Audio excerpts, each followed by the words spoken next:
जय हिंद दोस्तों, स्वागत है आप सभी का अपनी वेदांश क्लासेस में। आप सभी का स्वागत करता हूं तहे दिल से, मेरे सभी दोस्त, मेरे सभी स्टूडेंट्स एंड मेरे सभी जुगनुओं का। आपको मेरी दो वीडियो कैसी लगी? आई होप आप मेरी दोनों वीडियो से सेटिस्फाई होंगे। आज हमारा वेदांश क्लासेस में हमारा सबसे इम्पोर्टेंट टॉपिक हिंदी ग्रामर से, हिंदी व्याकरण से, इसका नाम है समास। आने वाली पटवारी एग्जाम के लिए जो कि बहुत ज्यादा इम्पोर्टेंट है, ग्रामर, हिंदी ग्रामर, जहां से बहुत ही ज्यादा पूछी जाएगी, क्वेश्चंस आते हैं जिसमें समास टॉपिक से हर एग्जाम में जहां पर हिंदी व्याकरण आती है वहां एक ना एक 2-3 क्वेश्चन हमको देखने के मिलते हैं। क्लास 6 से लेकर क्लास 12th तक के भी स्टूडेंट, 6 to 12 जहाँ हिंदी ग्रामर एमपी बोर्ड में पूछी जाती है, उनके लिए भी यहाँ टॉपिक बहुत ज्यादा महत्वपूर्ण होने वाला है, क्योंकि यहाँ से समास के उनके एग्जाम में भी 2 से 3 नंबर के क्वेश्चन ऑब्जेक्टिव के तौर पर पूछे जाते हैं। तो आप सभी का वेदांश क्लासेस में स्वागत करता हूं। फटाफट से वीडियो के लिंक सभी जगह शेयर कर दीजिए ताकि ज्यादा से ज्यादा लोगों तक पहुंच सके और ज्यादा से ज्यादा लोग जुड़ सके और टॉपिक समास पढ़ सके। एक ऐसा टॉपिक जिसमें आप सब लोग सीखेंगे कि हम लोगों ने अभी तक पढ़ा समझा, उसके बाद भी कहीं ना कहीं छोटी छोटी सी गलतियां रहती है ऑब्जेक्टिव के तौर पर और एग्जामिनर हमारे नंबर माइनस कर देता है। उन्हीं टॉपिक को सुधारने के लिए और अच्छा बनाने के लिए मैं आपके साथ मेरा टॉपिक, मेरे हिंदी ग्रामर का एक टॉपिक लेकर आया हूँ, समास। आइए जुड़ते हैं सभी एक नए जोश, एक नई उम्मीद और एक नए हौसले के साथ। फटाफट से लिंक को शेयर कर दीजिए और आज का टॉपिक हिंदी ग्रामर का समास। सबसे पहले समास की परिभाषा देख लेते हैं। समास की परिभाषा क्या होती है? समास की परिभाषा समास की क्या होगी कि दो या दो से अधिक, दो या दो से अधिक, दो या दो से अधिक शब्दों के मेल से, शब्दों के मेल से जो विकार उत्पन्न होता है, जो विकार उत्पन्न होता है, जो विकार उत्पन्न होता है, जो विकार उत्पन्न होता है, जो विकार उत्पन्न होता है, उसे समास कहते हैं, उसे समास कहते हैं। क्या है? दो या दो से अधिक शब्दों के मेल से, सबसे इंपॉर्टेंट है क्या? शब्दों के मेल से जो विकार उत्पन्न होता है उसे क्या कहते हैं? समास कहते हैं। इसकी शॉर्ट में डेफिनेशन भी जब हम ऑब्जेक्टिव टाइप क्वेश्चन टिक करते हैं वहां पर पढ़ा होगा कि शब्दों के मेल को, दो या दो से अधिक शब्दों के मेल को क्या कहते हैं? समास कहते हैं। शब्दों के मेल को क्या कहते हैं? समास। यहाँ इसकी शॉर्ट से डेफिनेशन होगी, क्योंकि कंपटीशन के एग्जाम में छोटी छोटी चीजों से ही बहुत घुमा घुमा कर पूछ ले जाता है। कहते हैं कुछ किए बिना जय जयकार नहीं होती और कोशिश करने वालों की कभी हार नहीं होती। तो कोशिश तो करनी होगी, एक नई उम्मीद, एक नए जोश के साथ जुड़ना होगा, लगना होगा, तभी आज हम एग्जाम को क्रैक कर सकते हैं, निकाल सकते हैं। तो शब्दों के मेल को क्या कहते हैं? समास कहते हैं। जबकि वर्णों के मेल को, वर्णों के मेल को क्या कहेंगे डियर? संधि कहते हैं। क्या कहते हैं? वर्णों के मेल को क्या कहते हैं? संधि कहते हैं। जबकि शब्दों का व्यवस्थित रूप, एक शब्दों का क्या निकले? एक व्यवस्थित रूप जो एक पूर्ण अर्थ निकाले। क्या निकाले? पूर्ण अर्थ निकाले। क्या कहलाता है? वाक्य कहलाता है। क्या कहलाता है? वाक्य कहलाता है। अच्छा, ये तीनों क्या है, क्यों बताई गई है? क्योंकि ये तीनों सिमिलरिटी हो जाती है, कभी कभी ध्यान नहीं रख पाते और छोटी सी गलती और नंबर माइनस हो जाता है। तो शब्दों के मेल को क्या कहेंगे? समास कहेंगे। जबकि वर्णों के मेल को क्या कहेंगे? संधि कहेंगे। और शब्दों का व्यवस्थित रूप जिससे एक पूर्ण अर्थ निकले उसे क्या कहेंगे? वाक्य कहते हैं। क्या कहते हैं? उसे वाक्य कहते हैं। चलिए हमारा टॉपिक स्टार्ट करते हैं। इसके बाद ये क्या हो गई हमारी समास की परिभाषा। समास के प्रकार देखते हैं। क्या देखते हैं? समास के प्रकार या भेद। तो समास के प्रकार की बात की जाए तो समास मुख्यतः 6 प्रकार का होता है। सबसे पहला क्या आता है आपका? अवयवी भाव समास। डियर, सबसे पहला क्या है?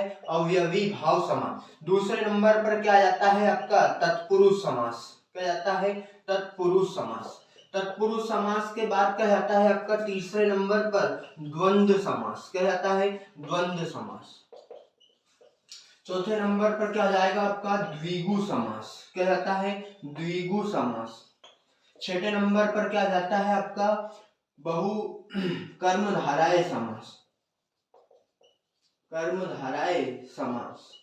और छठे नंबर पर फिफ्थ के बाद छठा के नंबर पर क्या जाएगा आपका बहुब्रीहि समास। समास जो कि हमें हिंदी भाषा और संस्कृत भाषा दोनों में देखने को मिलता है और दोनों को हमको समझ में आना चाहिए, तभी हम हिंदी और संस्कृत के समास में कोई डिफरेंट नहीं है, दोनों सेम टू सेम है, बस थोड़ा सा दिमाग लगाने की जरूरत होती है। तो प्रकार कितने हो गए भैया 6, कौन कौन सा? सबसे पहला अवयवी भाव समास, तत्पुरुष समास, द्वंद्व समास, द्विगु समास, कर्मधारय समास और आपका बहुब्रीहि समास। चलिए सबसे पहला समास हम लोग पढ़ते हैं अवयवी भाव समास। अवयवी भाव समास होता क्या है, इसके उदाहरण कौन कौन से हैं और हम इसको कैसे पहचान सकते हैं, क्योंकि एग्जामिनर आज बिल्कुल छोटे छोटे शब्दों को देकर घुमा देता है इधर से इधर। तो एक बेस्ट ट्रिक, एक बेस्ट माध्यम देखते हैं जिससे हमारा समास कभी गलत ना हो। तो सबसे पहला प्रकार कौन सा है? अवयवी भाव समास। अवयवी भाव समास की परिभाषा क्या होगी कि वे समासिक पद जिनका पहला पद अव्यय हो, जिनका पहला पद क्या हो? अव्यय हो, अवयवी भाव समास कहलाता है। क्या कहलाता है? जिनका पहला पद अव्यय हो, अवयवी भाव समास कहलाता है, अवयवी भाव समास कहलाता है। अब सर अवयव क्या होते हैं? जो कि इंपॉर्टेंट ये है कि अवयवी भाव समास वे समासिक पद जिनका पहला पद क्या हो? अव्यय हो। लेकिन अब ये अवयव क्या होते हैं, ये हमारे लिए सबसे ज्यादा क्या है? इंपॉर्टेंट है। तो अवयव क्या होते हैं? वे पद या वे शब्द जिनका खुद का कोई मीनिंग नहीं होता, जिनका खुद का कोई अर्थ नहीं होता, जिनका स्वयं का कोई मीनिंग नहीं होता, लेकिन दूसरों के साथ जुड़ जाए, दूसरों के साथ जुड़ जाए तो उनका अर्थ ही क्या कर दे? बदल दे। क्या कहलाता है? अवयवी भाव समास कहलाता है। जिनका खुद का कोई मीनिंग नहीं होगा लेकिन दूसरों के साथ जुड़ जाएंगे तो उसकी जिंदगी ही क्या कर देंगे? बदल देंगे, अर्थ ही बदल देंगे, उसकी क्या कर देंगे? अर्थ ही उसका क्या कर देंगे? बदल देंगे। क्या कहलाएंगे? आपके अवयवी भाव समास के। उदाहरण के तौर पर क्या हुआ, जैसे कि देखिए पहले व्यक्ति का क्या था? जीवन था। क्या था? व्यक्ति का जीवन था, लेकिन उसके साथ एक वर्ण जुड़ गया, अनार का। आ का खुद का कोई मीनिंग नहीं है लेकिन इसके साथ जुड़ गया तो अब पूरा शब्द क्या होगा? आजीवन। इसका क्या होगा? मीनिंग ही चेंज हो गया। पहले व्यक्ति का जीवन था, अब व्यक्ति का आजीवन है, उसका कोई मीनिंग ही नहीं रहा, तो मीनिंग मतलब उसका अर्थ ही क्या कर दिया? बदल दिया। लेकिन आ का कोई मीनिंग नहीं था। सेकंड क्या हो गया? जैसे व्यक्ति पहले क्या था? उसको प्रिय था, अच्छा था वो, आप अब उसका आ गया आ जोड़ दिया तो क्या हो गया? आप प्रिय हो गया। पहले व्यक्ति सुंदर था, अब आ सुंदर हो गया। पहले व्यक्ति का रूप था, उसके आगे कु जोड़ दिया, क्या हो गया? कुरूप हो गया। तो ऐसे शब्द जो किसी भी शब्द के आगे जुड़े, जिनका खुद का कोई मीनिंग ना हो लेकिन दूसरों के साथ जुड़ने का उसके मीनिंग ही बदल देते हैं, क्या कहलाते हैं? आपके अवयवी भाव समास कहलाते हैं। क्या कहलाते हैं डियर? अवयवी भाव समास कहलाते हैं। हम और उदाहरण देख लेते हैं, जैसे कि क्या लिखा हम लोगों ने? यथाशक्ति। पहले व्यक्ति के पास शक्ति थी लेकिन अब उसके किसके अनुसार कर रहा है? शक्ति के अनुसार काम कर रहा है। किसके साथ कर रहा है? शक्ति के अनुसार। पहले मेरी माता थी, पहले क्या थी? माता थी, लेकिन उसके आगे लग गया सु, मतलब और भी अच्छी माता हो गई, सुमाता हो गई। पहले व्यक्ति क्या थी? पहले माता थी लेकिन उसके आगे क्या लग गया? कु लग गया, तो क्या हो गई? कुमाता हो गई। जिंदगी ही बदल दी माता की, क्या हो गई? वो कुमाता हो गई। पहले व्यक्ति का वफा था, उसके आगे एक शब्द जुड़ गया बे, तो क्या हो गया? वो बेवफा हो गया। जिंदगी बदल गई वफा की। पहले उसने उसका पूरा साथ निभाया, उसने उसका साथ सब कुछ दिया, लेकिन अब वो क्या हो गया? बेवफा हो गया। तो ऐसे शब्द जो किसी के आगे जुड़ जाएंगे और उस शब्द का क्या कर देंगे? मीनिंग ही चेंज कर देंगे। पहले व्यक्ति का क्या था? रूप था, और उसको क्या हो गया? अनुरूप हो गया, मतलब रूप के अनुसार वो काम कर रहा है। तो ऐसे शब्द जो किसी शब्द के आगे जुड़ेंगे और फिर उसका मीनिंग चेंज कर देंगे, क्या कहलाएंगे? आपके अवयवी भाव समास कहलाते हैं। आई होप आपको यहाँ से बहुत अच्छे से समझ में आया होगा। अब इसका अर्थ और इसका मीनिंग जब आप लोग निकालेंगे तो आप अच्छे से समझ पाते हैं। तो अवयव क्या हो जाते हैं, जो किसी शब्द के आगे जुड़ते हैं, जिनका खुद का कोई मीनिंग नहीं होगा, लेकिन मूल शब्द का क्या कर देंगे, मीनिंग ही बदल देते हैं। क्या कहलाते हैं आपके, अवयवी भाव समास कहलाते हैं। क्या कहलाते हैं डियर, अवयवी भाव समास कहलाते हैं। क्या कहलाते हैं, अवयवी भाव समास कहलाते हैं। सेकेंड नंबर पर अवयवी भाव समास में देखिए एक अपवाद भी होता है। क्या होता है, अपवाद बोल दें या फिर हम लोग क्या बोलते हैं, एक फैक्ट होता है। क्या होता है, एक फैक्ट। यही फैक्ट आज एग्जाम में बहुत ज्यादा पूछा जा रहा है, क्योंकि इस फैक्ट के बारे में कम जानकारी होने के कारण हम थोड़ा सा आंसर क्या कर देते हैं, गलत लिख देते हैं। जैसे साइंस में होते हैं कुछ चीजें अपवाद होती है, तो ये मान के चलो कि ये एक अवयवी भाव समास का क्या है, अपवाद है, कि दो शब्द एक जैसे आते हैं। अपवाद कौन सा होता है कि भैया दो शब्द एक जैसे, दो शब्द एक जैसे और अर्थ भी एक जैसा निकले, अर्थ भी और एक ही अर्थ निकले, क्या कहलाते हैं, अवयवी भाव समास कहलाते हैं। अपवाद क्या है, ये किसका एक अपवाद, एक अपवाद टाइप है कि दो शब्द एक जैसे और अर्थ भी कैसे निकलेंगे भैया, एक जैसे ही निकलेंगे, क्या कहलाएंगे, अवयवी भाव समास कहलाते। जैसे कि उदाहरण के लिए ये लिख दिया गांव गांव, हम लोग बोलते हैं गांव गांव, छोटे छोटे बच्चों को कहा जाता है माओ माओ, फिर पाँव पाँव, चलते हैं लोग धीरे धीरे तो पाँव पाँव, कहां से आ रहे भाई साहब, पाँव पाँव आ रहे हैं। हम तो राम राम बोलते हैं हम किसी से, दादा राम राम, राधे राधे, ऐसे शब्द। तो जहां दो शब्द हो तथा दोनों कैसे हो, एक जैसे हो, दोनों कैसे हो, एक जैसे हो, क्या कहलाते हैं आपके, अवयवी भाव समास कहलाते हैं। दो शब्द अलग अलग नहीं होने चाहिए, अगर अलग अलग है तो वो दूसरा समास रहता है। हम यही डिफरेंट, सबसे इंपॉर्टेंट हमारे लिए समास के बीच का अंतर सीखना। क्यों, क्योंकि अंतर नहीं सीख पाते, कंपैरिजन नहीं कर पाते और आंसर कभी कभी गलत टिक हो जाता है, क्योंकि वो आपका एक द्वंद्व समास हो जाता है कि जहां दो पद होंगे और दोनों के अलग अलग अर्थ निकलेंगे। लेकिन ये क्या है कि दो पद हैं लेकिन दोनों का क्या है, सेम टू सेम मीनिंग है, क्या कहलाएगा, अवयवी भाव समास। जैसे कि आप लोगों ने पढ़ा होगा प्रतिदिन, ये इसका एक सबसे एग्जाम में 6ठी से 12वीं तक बहुत इंपॉर्टेंट किया जाता है, बहुत एग्जाम में पूछा गया है। प्रतिदिन, प्रतिदिन का अर्थ क्या हुआ भैया, निकालो, एक एक दिन, एक एक दिन। तो देखो दो शब्द और एक जैसे, अर्थ भी एक जैसा, इसीलिए ये किसमें लिखा जाता है, अवयवी भाव समास में लिखा जाता है। हर दिन, हर दिन, धड़ाधड़, धड़ाधड़, टक टक,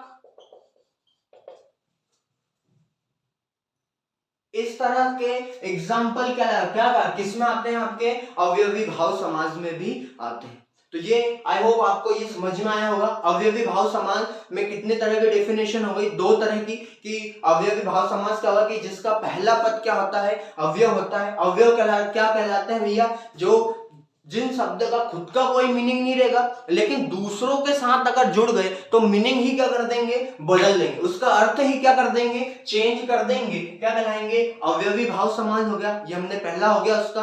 दूसरा उसका फैक्ट क्या देख लिया, एक अपवाद देख लिया कि दो शब्द एक जैसे और अर्थ भी कैसे निकलेंगे भैया, एक जैसे ही निकलेंगे, क्या कहलाएगा आपका, अवयवी भाव समास। उदाहरण के लिए जैसे गांव गांव, माओ माओ, चाओ चाओ, राम राम, हम बोलते हैं राधे राधे, ठीक है। जैसे हर दिन, प्रतिदिन, इस तरह के शब्द क्या कहलाते हैं, आपके अवयवी भाव समास कहलाते हैं। सेकंड नंबर पर हम लोग क्या देखते हैं, तत्पुरुष समास देखते हैं।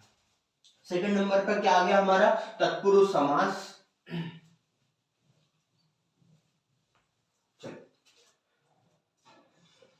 तत्पुरुष समास, सर तत्पुरुष समास की डेफिनेशन क्या हुई कि वे समासिक पद जिसमें कारक शब्दों का, वे समासिक पद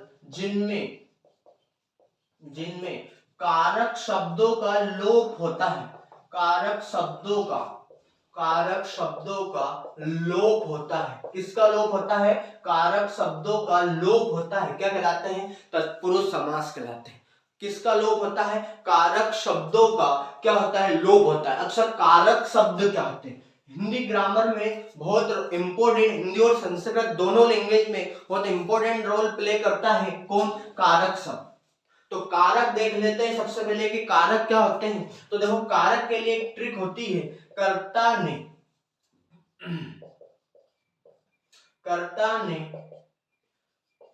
कर्म को करण से संप्रदान के लिए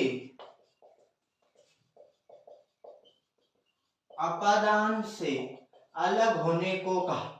क्या होने को कहा? अलग होने को कहा। एक बार हो, कर्ता ने कर्म को करण से संप्रदान के लिए अपादान से अलग होने को कहा। एक बार हो, क्या है? कर्ता ने कर्म को करण से संप्रदान के लिए अपादान से अलग होने को कहा। फिर का की के, अब देखो एक जैसा शब्द बोलने में आ रहा है का की के, तो काकी के ससुर, काकी में और ससुर में क्या हो गया भैया? संबंध है। काकी में और ससुर में क्या हो गया? संबंध। तो काकी के ससुर रा री रे कर में छत पर पे मर गए। छत हटा देना, ट्रिक है, समझने आना चाहिए, याद होना चाहिए, तरीका होना चाहिए। कोई इसको ऐसा सीरियस नहीं ले, क्योंकि ये केवल ट्रिक है, एक समझाने का तरीका है जिससे कि आपके आंसर सही हो। ऐसा गलत वे में इस चीज को ना ले। तो कर्ता ने कर्म को करण से संप्रदान के लिए अपादान से अलग होने को कहा। तब काकी के ससुर, तो काकी के में और ससुर में क्या हो गया? संबंध। रा री रे कर में छत पर मर गए। अब मर गए तो कोई सा भी व्यक्ति जब मर जाता है तो उसका क्या हो जाता है? संबोधन हो जाता है। क्या हो जाता है? संबोधन। एक चीज छूट रही है, बस यहाँ पर आपको क्या याद रखना पड़ेगा? अधिकरण याद रखना पड़ेगा। क्या याद रखना पड़ेगा आपको? अधिकरण याद रखना पड़ेगा। तो देखिए कारक कितने प्रकार के होते हैं। तो संस्कृत भाषा में कारक हो जाते हैं 8 प्रकार के। कितने प्रकार के? 8 प्रकार के। लेकिन समाज में प्रयोग कितने के आते हैं? केवल यही 7। कौन से? अब देखो हिंदी ग्रामर में कभी कभी इसको प्रथम तत्पुरुष समास, ऑब्जेक्टिव जब उसको घुमाना जाता है एग्जामिनर को, तो वो इस तरह से भी दे देता है प्रथम तत्पुरुष समास। प्रथम तत्पुरुष समास, इसको क्या बोल देता है वो? द्वितीय तत्पुरुष समास। द्वितीय तत्पुरुष समास, इसको क्या बोल देता है? तृतीय तत्पुरुष समास। तृतीय तत्पुरुष समास, चतुर्थ तत्पुरुष समास। चतुर्थ तत्पुरुष समास, पंचम तत्पुरुष समास। पंचमी या पंचम तत्पुरुष समास। पंचम तत्पुरुष समास। षष्ठी तत्पुरुष समास। षष्ठी तत्पुरुष समास। सप्तमी तत्पुरुष समास। सप्तमी तत्पुरुष समास। इस तरह से चीजें भी आ जाती। कभी सीधे एग्जांपल देता है कर्ता तत्पुरुष समास, कर्म तत्पुरुष समास, करण तत्पुरुष समास, संप्रदान तत्पुरुष समास, अपादान तत्पुरुष समास, संबंध तत्पुरुष समास या अधिकरण तत्पुरुष समास। तो क्या है? कर्ता ने कर्म को करण से संप्रदान के लिए अपादान से अलग होने को कहा। तब काकी के ससुर रा री रे कर, तो काकी में और ससुर में क्या हो गया भैया? संबंध हो गया। तो काकी के ससुर रा री रे करके में छत पर मर गए, तो मरने वाले व्यक्ति का क्या होता है? संबोधन। एक वर्ड याद रख लिया, क्या याद रख लिया? अधिकरण। तो समास क्या हो गए? प्रथम तत्पुरुष समास, द्वितीय तत्पुरुष समास, तृतीय तत्पुरुष समास, चतुर्थ तत्पुरुष समास, पंचमी तत्पुरुष समास, षष्ठी तत्पुरुष समास और सप्तमी तत्पुरुष। या फिर ऐसे पढ़े तो कर्ता तत्पुरुष समास, कर्म तत्पुरुष समास, करण तत्पुरुष समास, संप्रदान तत्पुरुष समास, अपादान तत्पुरुष समास, संबंध तत्पुरुष समास और अधिकरण तत्पुरुष समास। देखिए अब ये से शब्द यहाँ पर भी है और से शब्द कहां पर भी है? यहाँ पर भी। तो क्या सर हम कंफ्यूज नहीं होंगे? जब दो शब्द आते हैं के से एक जैसा, तो क्या हम कंफ्यूज नहीं होंगे? तो नहीं होंगे। क्यों? क्योंकि ये वाला जो से है, देखो हमारे ट्रिक में एक शब्द और लिखा हुआ आया अलग, मतलब ये वाला से जो शब्द आएगा वो हमेशा अलग होने के लिए कहेगा। किसको होने कहेगा? अलग होने को कहेगा। जबकि ये वाला जो से है वो हमेशा जुड़ने के लिए या कुछ अलग अर्थ निकालने के लिए उपयोग होगा, कोई दूसरा ही मीनिंग निकलेगा। लेकिन इस वाले से का मीनिंग हमेशा क्या होगा? व्यक्ति को बांटने के लिए, अलग अलग करने के लिए, दूर करने के लिए इसका उपयोग किया जाएगा। तो आइए इसके उदाहरण देख लेते हैं, क्योंकि यहीं से हमारे उदाहरण सबसे इंपॉर्टेंट है। जैसे कि सबसे पहला उदाहरण जो हम लोग बहुत बार पढ़ते आए हैं, क्या है भैया? राजपुत्र। तो राजपुत्र का हिंदी में इसका विग्रह करेंगे, उसको तोड़ेंगे तो क्या हो जाएगा भैया, राजपुत्र मतलब कि राजा का पुत्र। क्या आ गया डियर, राजा का पुत्र। क्या आ गया, इसका विग्रह है राजा का पुत्र। तो राजा का पुत्र का बीच में कौन सा नया शब्द आ गया, का क्या हो गया, कारक शब्द हो गया, इसका लोप था, तो मतलब कौन सा समास हो गया, ये आपका संबंध तत्पुरुष समास। हमने पढ़ा रसोई घर, क्या पढ़ा, रसोई घर, तो विग्रह करेंगे तो क्या आएगा, रसोई का घर। तो रसोई क्या आ रहा है, का शब्द आ रहा है, रसोई का घर हो गया।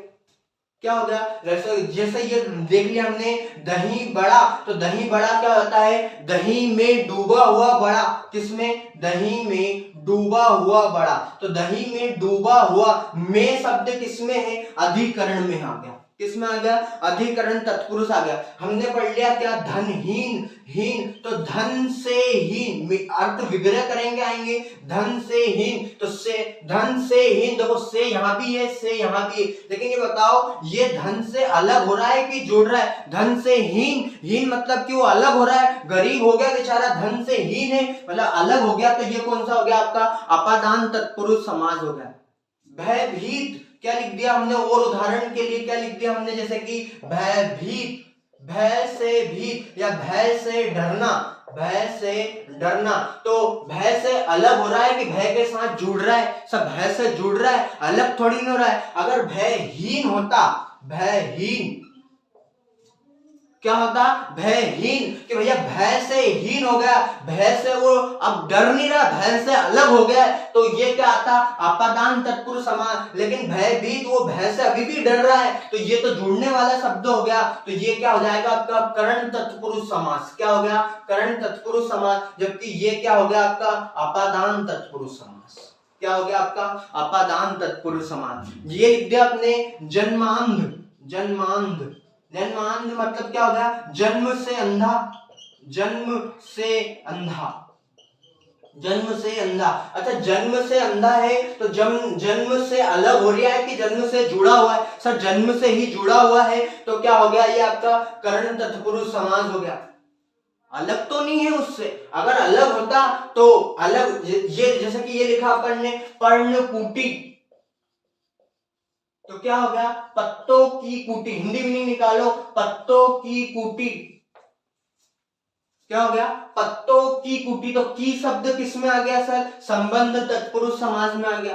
पर्णकुटी, पत्तकुटी हो गया। जिसके बाद हम लोग हथकड़ी हो गया, क्या एग्जांपल ले लिया हमने, हथकड़ी, हाथों की कड़ी, हथकड़ी, हाथों की कड़ी, हाथों से कड़ी, हाथों की जुड़ी हुई कड़ी हो जाती, हाथों की कड़ी। क्या हो जाएगा आपका, संबंध तत्पुरुष समास। दिनचर्या, क्या लिख दिया मैंने उदाहरण, दिनचर्या, तो दिन की चर्या, दिन की चर्या, ये क्या हो गया आपका, तत्पुरुष समास हो गया। भारत रत्न, भारत का रत्न, बहुत सारे एग्जाम्पल ऐसे हैं जो इनमें, भारत रत्न, तो भारत का रत्न हो गया, हिंदी विग्रह करोगे तो भारत का रत्न हो गया। मीनिंग समझ में आना चाहिए, मीनिंग निकलना चाहिए, सबसे इंपॉर्टेंट आपके लिए यही होगा। युद्ध भूमि लिख दिया मैंने, क्या लिख दिया मैंने, युद्ध भूमि, युद्ध भूमि, तो युद्ध की भूमि या युद्ध के लिए भूमि। क्या हो गया मीनिंग, युद्ध के लिए भूमि, कौन सी भूमि है, युद्ध के लिए भूमि। तो ये क्या हो गया, संप्रदान तत्पुरुष समास। इसका हिंदी मीनिंग निकालेंगे तो क्या निकालेंगे, युद्ध के लिए भूमि। तो युद्ध के लिए भूमि कहां से, युद्ध के लिए भूमि मतलब कौन सा हो गया, संप्रदान तत्पुरुष समास। देखो एक और ऑब्जेक्टिव है जहां पर स्टूडेंट थोड़ा सा कंफ्यूज जाता है, जैसे कि ये लिखा भूस्वामी, क्या लिखा, भूस्वामी। अब स्टूडेंट क्या करता है कि इसका विग्रह करता है, लिखता ये लिख देता है भूस्वामी, स्वामी यानी कि क्या हो जाता है, जिसकी खुद की भूमि हो। तो ये का स्टूडेंट का मतलब भू मतलब जिसका कोई मीनिंग नहीं होता है, एक अवयव हो जाता है, तो स्टूडेंट इसको काय में टिक कर देता है, अवयवी भाव समास में कभी कभी टिक कर देता है, कभी जरा सा ध्यान नहीं है, तो ये आंसर क्या जाता है, गलत हो जाता है। क्यों, क्योंकि भू का मतलब क्या जाता है, धरा हो जाती है, या धरती या भूमि, क्योंकि ये इसके क्या है, पर्यायवाची शब्द है, किसके, धरती के, भू धरा भूमि। तो भूमि मतलब भूमि का स्वामी मतलब जिसकी स्वामी हो, जिसकी भूमि हो उसको हम लोग क्या बोलते हैं, भूमि स्वामी। पटवारी में बोलते हैं हम लोग भूमि स्वामी। जिसकी खुद की जमीन हो तो भूमि स्वामी, मतलब इसका तो एक मीनिंग निकल रहा है भूमि का स्वामी। क्या निकलेगा इसका मीनिंग, भूमि का स्वामी। तो भूमि का स्वामी मतलब काय में हो जाएगा, भूमि का स्वामी संबंध तत्पुरुष समास में हो जाएगा आपका। किसमें हो जाएगा, संबंध तत्पुरुष समास। और एग्जाम्पल, ज्यादा से ज्यादा एग्जाम्पल करवाने का अर्थ क्या है कि आपको ज्यादा से ज्यादा समझ में आए। गुणहीन, गुणहीन तो गुण से हीन, गुण से हीन व्यक्ति, गुण से शब्द आया, बताओ गुण से जुड़ रहा है कि अलग हो रहा है, सर गुण से तो अलग हो रहा है, गुण ही नहीं है उसमें, गुणहीन है वो तो गुण से हीन हो गया, मतलब क्या हो गया आपका, से अलग होने की बात हो गई तो पदांत तत्पुरुष समास हो गया। आई होप ये आपको अच्छे से समझ में आया होगा, आपको अच्छे भी लगी होगी। फटाफट से वीडियो को लाइक कर दीजिए और शेयर कर दीजिए ताकि ज्यादा से ज्यादा लोग इसके साथ जुड़ सकें। चलिए, ये हो गया हमारा तत्पुरुष समास। तत्पुरुष समास के बाद अगला हम लोग क्या पढ़ते हैं, हमारा द्वंद्व समास। क्या पढ़ते हैं डियर, द्वंद्व समास।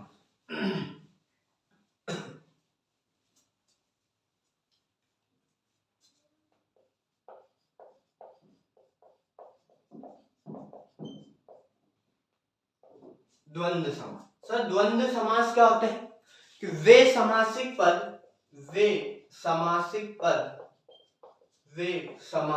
पद जिनमें दोनों पद प्रधान हो, जिनमें दोनों पद क्या हो, प्रधान हो, क्या कहलाते हैं, अपने द्वंद्व समास कहलाते हैं। दोनों पद प्रधान का मतलब क्या कि दोनों पद का अपना अपना पर्टिकुलर मीनिंग रहेगा। क्या रहेगा, दोनों पद का अपना अपना पर्टिकुलर मीनिंग रहेगा, कोई किसी से कम नहीं हो सकता। जैसे अवयवी भाव समास का एक अपवाद था कि वहां पर दोनों पद कैसे थे, एक जैसे थे, दोनों का अर्थ कैसा था, एक जैसा था। लेकिन यहां पर क्या है कि दोनों का अर्थ क्या निकलेगा, अलग अलग, कोई किसी से कम नहीं रहेगा, दोनों का अपना पर्टिकुलर मीनिंग रहेगा। बहुत सारे शब्द ऐसे रहेंगे जहां एक दूसरे के विलोम शब्द निकलेंगे। जैसे कि उदाहरण के लिए क्या लिख दिया हमने, माता पिता लिख दिया। क्या लिख दिया, माता पिता। तो माता और पिता दोनों का अपना अपना पर्टिकुलर मीनिंग है, कोई किसी से कम नहीं है। पाप पूर्ण हो गया, दिन रात हो गया, क्या हो गया, दिन रात हो गया। भाई बहन हो गए, पृथ्वी सूर्य हो गया, ऐसा। जहां दोनों शब्द रहे, दोनों का अपना अपना क्या निकले, पर्टिकुलर मीनिंग निकले, कोई किसी से क्या नहीं रहे, कम नहीं रहे, क्या कहलाता है आपका, द्वंद्व समास कहलाता है। क्या कहलाता है, द्वंद्व समास कहलाता है। भाई बहन हो गए, चाचा चाची हो गए, मामा मामी हो गए, चाचा चाची हो गए, मामा मामी हो गए, इस तरह से सारे एग्जाम्पल हो जाएंगे। और इतना ज्यादा कठिन नहीं है, कोई ज्यादा डिफरेंट नहीं है, सिर्फ सीधा सा है। वे समासिक पद जहां दोनों पद क्या होते हैं, प्रधान होते हैं, दोनों के अपने अपने पर्टिकुलर मीनिंग निकलेंगे, कोई किसी से कम नहीं रहेगा। ऐसा नहीं कि ये कम है तो ये ज्यादा है, एक दिन है तो एक रात है, एक सुबह है तो एक शाम है, इस तरह से इसके क्या हो जाते हैं, उदाहरण हो जाते हैं सुबह शाम, पाप पूर्ण, दिन रात। ठीक है, तो ये क्या कहलाते हैं, इसके एग्जाम्पल हो जाते हैं, द्वंद्व समास कहलाता है। द्वंद्व समास के बाद हमारा इंपोर्टेंट क्या कहलाता है, द्विगु समास है। क्या है, द्विगु समास। इंपोर्टेंट एग्जाम में यहां से 10th से लेकर 12th तक के एग्जाम में यहां से बहुत ज्यादा क्वेश्चन पूछे जाते हैं। द्विगु समास, द्विगु समास की परिभाषा क्या होगी, वे समासिक पद जिनमें पहला पद संख्यावाचक हो। पहला पद क्या हो, संख्यावाचक हो, पहला पद संख्यावाचक हो, द्विगु समास कहलाता है। क्या कहलाता है, द्विगु समास कहलाता है। पहला पद कैसा होना चाहिए भैया, संख्यावाचक होना चाहिए। पहला पद कैसा होना चाहिए, संख्यावाचक। संख्या मतलब कि नंबर्स होने चाहिए, उसमें क्या होना चाहिए, नंबर्स होने चाहिए। जैसे कि ये लिखा पंचवटी, पंच मतलब क्या लाएगी, 5, वट मतलब क्या लाएंगे, वृक्ष, 5 वृक्षों का समूह। चौराहा, क्या लिख दिया मैंने, चौराहा, चौ मतलब कि 4 और राह मतलब कि रास्ते, 4 रास्तों का समूह। अगला लिख दिया हमने, क्या लिख दिया आपका, तिरंगा। तो 3 रंगों का समूह, ती मतलब क्या जाएगा, 3 रंगों का समूह। दोपहर क्या हो जाएगा आपका, दोपहर। दोपहर मतलब कि 2 पहरों का समूह। इस तरह से जिनका पहला पद क्या हो, संख्यावाचक हो, क्या कहलाता है, द्विगु समास कहलाता है। नवग्रह, नवरात्रि, नवरात्रों का समूह, नवरात्रि, नवरात्रों का समूह। पहला पद क्या होता है, संख्यावाचक होता है, लेकिन इसमें भी एक तरह का क्या होता है, अपवाद होता है, जो आपको कहाँ मिलेगा, बहुब्रीहि समाज में मिलेगा, क्योंकि उसमें भी पहला पद बहुत सारे एग्जाम्पल में संख्यावाचक है, लेकिन कोई सा तीसरा पर्सन निकल जाता है। इसमें तीसरा पर्सन नहीं निकलना चाहिए। जैसे कि फॉर एग्जाम्पल लिख दिया पंजाब, तो पंजाब मतलब कि पंच या 5, और जाब मतलब हो जाता है भैया नदियां। तो 5 नदियों का समूह किसका हो जाएगा, 5 नदियों का समूह क्या कहलाएगा आपका, द्विगु समास कहलाता है। क्या कहलाता है, द्विगु समास कहलाता है। 5 नदियों का समूह, पंजाब हो गया, नवरात्रि हो गया, दोपहर हो गया, 2 दिवस हो गया, द्विदिवस, द्विदिवस, द्विदिवस मतलब 2 दिनों का समूह। त्रिभुवन हो गया, त्रिभुवन, त्रिभुवन। ऐसे एग्जाम्पल, त्रि मतलब कि 3 भवनों का समूह, त्रिभुवन या त्रिभवन हो गया। इस तरह 3 भवनों का समूह। तिरंगा हो गया। तो पहला पद क्या रहेगा डियर, संख्यावाचक, लेकिन कोई थर्ड पर्सन नहीं निकलना चाहिए। फॉर एग्जाम्पल के लिए यहाँ नोट करके बता देता हूं आपको, जैसे कि यहाँ लिखा था पंचवटी और एक होता है पंचमुखी। स्टूडेंट कभी कभी ध्यान नहीं दे पाता है, ये वीडियो है ही इसलिए ताकि आप डिफरेंट सीखें। सबसे इंपॉर्टेंट, हमने समास कई बार सीख लिए, लेकिन हम 2 समास के बीच में डिफरेंट नहीं सीख पा रहे हैं, जिस कारण से हमारे आंसर क्या हो जाते हैं, गलत हो जाते हैं। ये क्या लिखा है, पंचमुखी। पंचमुखी मतलब 5 मुखों का समूह। अब 5 मुख किसके होते हैं, हनुमान जी के होते हैं। एक थर्ड पर्सन आ गया, तो ये इसमें नहीं चलेगा, ये इसमें क्या नहीं चलेगा, नहीं चलेगा। मैंने लिख दिया त्रिनेत्र, क्या लिख दिया, त्रिनेत्र। त्रि मतलब कि 3 नेत्रों का समूह कौन हो जाते हैं, शिव भगवान हो जाते हैं। तो ये समास यहां पर नहीं चलेगा। ये किस में चलेगा, बहुब्रीहि समास में चलता है। डिफरेंट जरूरी है सीखना। कभी कभी हम मीनिंग नहीं निकाल पाते और एग्जामिनर उसका ही मीनिंग निकाल लेता है। तो जब भी उदाहरण आए, ऑब्जेक्टिव टाइप आए, एग्जाम्पल में आए, तो आप थोड़ा सा ऑप्शन को भी देखें कि ऑप्शन किस टाइप के हैं, क्योंकि सबसे इंपॉर्टेंट है कंपटीशन के जमाने में ऑप्शन को देखना। बहुत बार क्वेश्चन का इतना महत्व नहीं रहता जितना महत्व काय का रहता है, ऑप्शन का महत्व रहता है। तो क्योंकि ऑप्शन को सीखना जरूरी कि ऑप्शन क्या बोल रहा है आपसे, ऑप्शन को जरूर देखें, ठीक है। तो ऐसे जब तीसरा पर्सन निकल जाता है वहां द्विगु समास में नहीं आता। जैसे कि एक और लिख देता हूं मैं, 10 ग्रीव, क्या लिख दिया मैंने, दशानंद लिख दिया, दशानंद। तो देखो ये भी एक संख्यावाचक आ रहा है, 10 सिर वाला, लेकिन ये फिर भी नहीं चलता, क्योंकि 10 सिर वाला किसको बोलते हैं, रावण को। रावण एक थर्ड पर्सन हो गया, जो किस में चलेगा, बहुब्रीहि समास में चलेगा, ठीक है डियर। तो ये यहां पर नहीं होगा। यहां पर सिर्फ इतना सा है कि पहला पद क्या निकलना चाहिए, संख्यावाचक। पंचवटी, चौराहा, तिरंगा, दोपहर, नवरात्रि, नवग्रह, पंजाब हो गया, त्रिभुवन हो गया, ये हो गए। तो ठीक है, ये सभी क्या हो गया अपने द्विगु समास। द्विगु समास के बाद हम लोग हमारा अगला एग्जाम्पल क्या लेते हैं,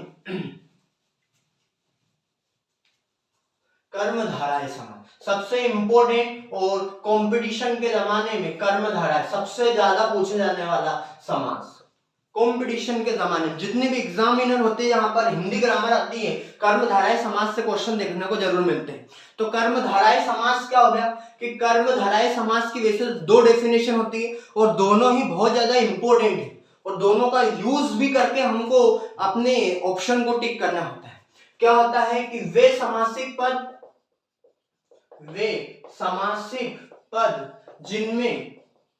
जिनमें दूसरे पद की विशेषता, किसकी, दूसरे पद की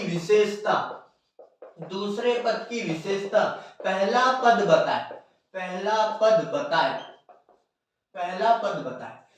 क्या कहलाता है, बहुब्रीहि समास कहलाता है, सॉरी कर्मधारय समास कहलाता है। क्या कहलाता है, कर्मधारय समास कहलाता है। वे समासिक पद जिसमें दूसरे पद, कौन से पद की, दूसरे पद की विशेषता कौन बताएगा, हमारा पहला पद बताएगा, क्या कहलाता है, कर्मधारय समास। जिसकी पहली डेफिनेशन, पहली परिभाषा। दूसरी परिभाषा, वे समासिक पद जिनमें एक पद विशेषण तथा एक पद विशेषण तथा एक पद विशेष्य होता है। एक पद क्या होता है, विशेष्य होता है। एक पद क्या होता है, विशेष होता है। वे समासिक पद जिसमें एक पद क्या हो, विशेषण हो तथा एक क्या होता है, विशेष। अब सर विशेषण और विशेष क्या होते हैं, थोड़ा सा इसके बारे में डिस्कस कर लेते हैं। फॉर एग्जाम्पल मैंने एक उदाहरण लिखा कि राम सुंदर लड़का है, राम सुंदर लड़का है। तो भैया सुंदर किसी की विशेषता है, जैसे कोई काला है, कोई गोरा है, कोई मोटा है, कोई अच्छा है, कोई लिखने में अच्छा है, कोई चलने में अच्छा है, कोई खाने में अच्छा है, कोई डांस करने में अच्छा है, किसी ने टोपी पहन रखी। तो जिसकी भी विशेषता बताई जाए, क्या बताई जाए, विशेषता मतलब कि ये क्या हो गया, विशेषण। और विशेषता किसकी बता रहे हो, किसकी विशेषता बता रहे हो आप, राम की। तो राम क्या हो गया आपका, विशेष हो गया। राम क्या हो गया, विशेष। जिसका भी गुण हो या विशेषता, या सीधा मीनिंग क्या लिख दूं, किसी भी व्यक्ति के गुण के बारे में बताना। किसके बारे में बताना, गुण के बारे में बताना क्या कहलाता है, विशेषण। और जिसके बारे में बताया जाए, जैसे राम सुंदर है तो किसके बारे में बता रहे हैं, राम के बारे में बता रहे हैं, तो राम क्या हो गया आपका, विशेष हो गया। अब इसके कुछ एग्जाम्पल देख लेते हैं, उदाहरण देख लेते हैं, और दोनों ही परिभाषा पर आना जरूरी है। जैसे कि हम लोगों ने क्या देख लिया आपका, काली मिर्च। भैया मिर्ची तो सब तरह की होती है, लेकिन ये मिर्ची कैसी है, काली है। लाल मणि, भैया मणि सभी होती है, लेकिन ये मणि कैसी है, लाल है, लाल मणि। नीलकंठ, देखो अब आपको समझ में आएगा कि ये भी क्या होता है भैया, नीलकंठ। कंठ सबके पास है, गला, लेकिन ये कंठ कैसा है, नीला है। विशेषता है उसकी, एक पद विशेषण है, एक पद विशेषता है। दूसरे पद की विशेषता कौन बता रहा है, पहला पद, लेकिन फिर भी ये यहां नहीं चलता है। क्यों नहीं चलता है, क्योंकि नीलकंठ दुनिया में एक ही व्यक्ति है, कौन है, भगवान शिव है। डिफरेंट जरूरी है सीखना, क्या सीखना, अंतर जरूरी है कि कौन सा समाज में क्या चलता है। कभी कभी हम समझ नहीं पाते और आंसर दूसरा हो जाता है। तो नीलकंठ यहां नहीं चलेगा, क्यों, क्योंकि ये दूसरे समाज का है, ठीक है। तो नीलकंठ यहां नहीं चलेगा, क्योंकि नीलकंठ किसको कहते हैं, भगवान शिव को भी कहते हैं। दूसरे पद की विशेषता कौन बताएगा, पहला पद क्या बताएगा, क्या कहलाता है आपका, कर्मधारय समास कहलाता है। जैसे कि क्या लिख दिया मैंने, चंद्रमुखी लिख दिया। क्या लिख दिया, चंद्रमुखी। भैया मुख आपका भी है, मेरा भी, सबका मुख है, लेकिन ये मुख किसके समान है, चांद के समान है, चंद्रमुखी हो गया। क्या लिख दिया मैंने, सत्गुण। भैया गुण सब में होते हैं, लेकिन ये गुण कैसे हैं, सद है, अच्छे गुण है, सद्गुण हो गया। महापुरुष, क्या लिख दिया, महापुरुष। पुरुष सभी है, लेकिन ये पुरुष कैसा है, महान है। अब देखो एक एग्जांपल यहां आता है, सेट पेपर में भी देखा गया, और आंसर गलत टिक कर देते हैं। महापुरुष है और एक है पुरुषोत्तम। देखो अब दोनों डेफिनेशन काम आएगी आपकी। दूसरे पद की विशेषता, दूसरा पद क्या हो गया भैया, उत्तम कौन है, पुरुषों में उत्तम, लेकिन एक पद विशेषण और एक पद विशेष। तो उत्तम किसकी विशेषता, पुरुषों में उत्तम। तो ये काय में चलेगा आपका, तत्पुरुष समास में, यहां नहीं चलेगा। क्या नहीं चलेगा, यहां पर नहीं चलेगा। इंपॉर्टेंट क्या है, डिफरेंट समझना। इसीलिए मैंने ये लेक्चर बनाया कि सबने ये तो बता दिया कि समास कौन सा है, क्या है, लेकिन डिफरेंट किसी ने नहीं सिखाया। क्योंकि गलती कहां होती है, डिफरेंट में आती है। एक दूसरे के बीच में कंपैरिजन नहीं कर पाते किसका सही है किसका गलत है। इसीलिए इंपॉर्टेंट है बीच का डिफरेंट समझना। दोनों में ये पुरुष कैसा है, महान है, इसलिए यहां चलेगा, क्योंकि सेकंड पर्सन की मतलब सेकंड पद की विशेषता कौन बता रहा है, फर्स्ट पद। लेकिन यहां क्या है, पुरुषोत्तम, पुरुषों में उत्तम है। तो पुरुषों में कारक शब्द का लोप हो रहा है, तो क्या आएगा आपका, तत्पुरुष समास आएगा। क्या लिख दिया मैंने, और उदाहरण के लिए क्या लिख दिया, नील कमल लिख दिया। क्या लिख दिया, नील कमल। कमल कैसा भैया, नीला है। लाल कमल, क्या लिख दिया मैंने, लाल कमल। कमल कैसा है भैया, ये कमल कैसा है, लाल है। चरण कमल, आपके चरण काय के समान है, कमल के समान सुंदर है, चरण कमल हो गया। तो ऐसे उदाहरण सेकंड पद की विशेषता कौन बताएगा, पहला पद बताएगा। क्या कहलाता है, कर्मधारय समास। जहां एक पद विशेषण तथा एक पद क्या होता है, विशेष्य होता है, क्या कहलाता है आपका, कर्मधारय समास कहलाता है। ठीक है, आई होप आपको बहुत अच्छे से डिफरेंट समझ में आ रहे होंगे, उनके बीच का अंतर समझ में आ रहा, किसमें क्या अंतर है, किसमें क्या करना है, ये आपको बहुत अच्छे तरीके से समझ में आ रहे होंगे। अब आपके सेट पेपर में कभी क्वेश्चन गलत नहीं होने चाहिए। आपको वीडियो कैसी लग रही है, आपको अंतर समझ में आ रहा है, प्लीज कमेंट बॉक्स में जरूर बताएं, क्योंकि आपके कमेंट बॉक्स से ही मेरे को मेरे पढ़ाने का तरीका मालूम होता है कि मैं आपको कितना सेटिस्फाई कर रहा हूं। तो कमेंट बॉक्स में आंसर जरूर दें। चलिए अगला देखते हैं हम लोग, बहुब्रीहि समास। बहुब्रीहि समास, बहुब्रीहि समास क्या होता है, वे समासिक पद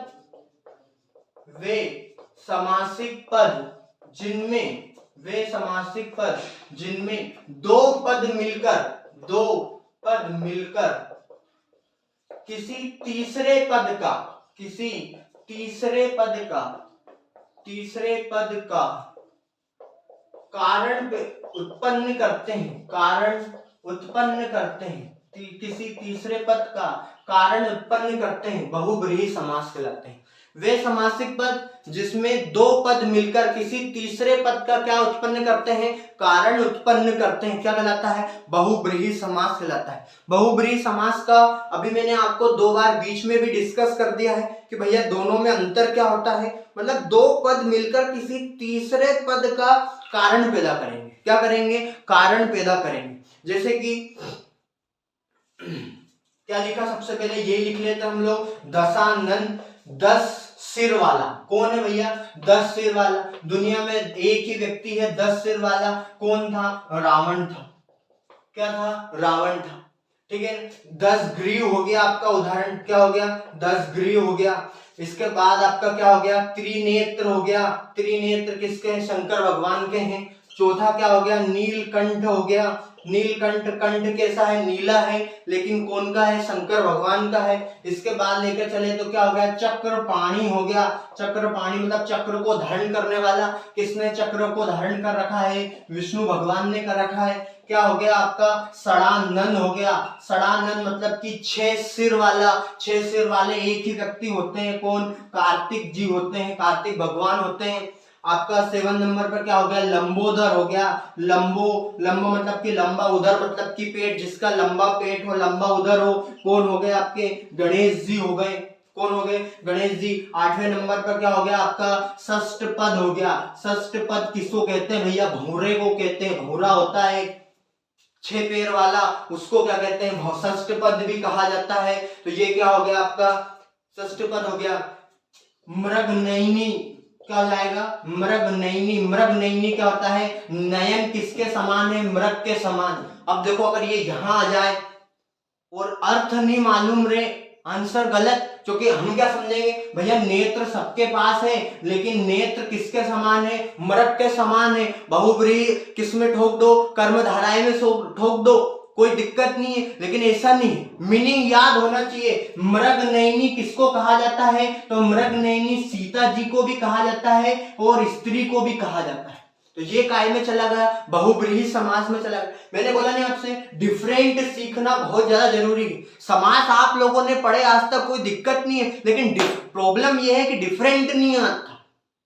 इसलिए समास की इंपॉर्टेंट लेक्चर बनाया गया है, ताकि आप लोग इनके बीच का डिफरेंट सीखें। तो क्या हो गया आपका, मृगनयनी हो गया, स्क्रीनशॉट। और देख लीजिए, जैसे क्या हो गया आपका, सुलोचना हो गया। अब भैया सुलोचना कौन होती है, सबसे सुंदर स्त्री। कौन, मेघनाथ की पत्नी का नाम था सुलोचना। किसका नाम, मेघनाथ की पत्नी का नाम। मेघनाथ की पत्नी का नाम क्या था, सुलोचना। बहुब्रीहि समास हो गया। मेखला रत्नाकर हो गया। क्या हो गया, मेखला रत्नाकर। मेखला रत्नाकर किसको कहते हैं, भारत माता को कहते हैं। या समुद्र को भी कहते हैं, क्योंकि रत्नाकर कहाँ पर बसे हुए हैं? भारत माता की गोद में बसे हुए हैं। तो ये क्या हो गया? बहुब्रीहि समास हो गया। क्या हो गया आपका? बहुब्रीहि समास हो गया। चलिए ये आपके पूरे समास हो गए। आई होप आप सभी को समास अच्छे से समझ में आए होंगे। मेरे को कमेंट बॉक्स में जरूर बताएं कि आपको समास की वीडियो कैसी लगी। ये मेरी मेरा थर्ड वीडियो था। इसके बाद लेके चले तो कमेंट बॉक्स में जरूर बताएं कि वीडियो सभी को कैसी लगी। वीडियो को से ज्यादा शेयर करें। क्लास 6 से लेकर क्लास 12 तक के स्टूडेंट के लिए भी लाभदायक है। खास करके पटवारी के एग्जाम के लिए, जो भी पटवार की एग्जाम है उसके लिए भी सबसे ज्यादा इंपॉर्टेंट है, क्योंकि वहां हिंदी ग्रामर से समास जरूर पूछ जाते हैं। अगले लेक्चर में मिलते हैं, तब तक के लिए जय हिंद जय भारत, धन्यवाद।